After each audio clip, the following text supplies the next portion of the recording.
இங்கே நான் 2 பைல் வச்சுருக்கேன். வழக்கம் போல் பிக் அ கார்டு ரீடிங். இது வந்து பைல் 1 பேங்கிள், பைல் 2 வந்து ஒரு இது தைலம் டப்பா, பாம் டப்பா வச்சுருக்கேன்.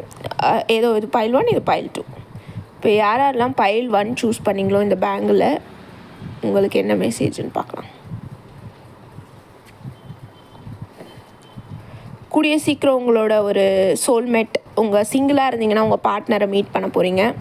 அந்த ரிலேஷன்ஷிப் வந்து நல்லா ஸ்ட்ராங்காக இருக்க போகுது. சீக்கிரம் வந்து உங்களுக்கு மேரேஜ் நடக்க போகுது. இப்படி ரிலேஷன்ஷிப்பில் இருந்தீங்கன்னா அந்த ரிலேஷன்ஷிப் வந்து ஒரு நல்ல ஒரு கண்டினியூ ஆகும். அது இன்னும் ஸ்ட்ராங் ஆகும். ஃபேமிலி சைட்லேருந்து உங்களுக்கு சப்போர்ட் கிடைக்கும். ஸோ இது வந்து ஒரு நல்ல ஒரு தொடக்கமாக இருக்கும். வேறு எதையாவது நீங்கள் பார்ட்னர்ஷிப்பை எக்ஸ்பெக்ட் பண்ணிங்கன்னா அந்த பார்ட்னர்ஷிப்பும் கிடைக்கிறதுக்கு நிறைய வாய்ப்புகள் இருக்குது.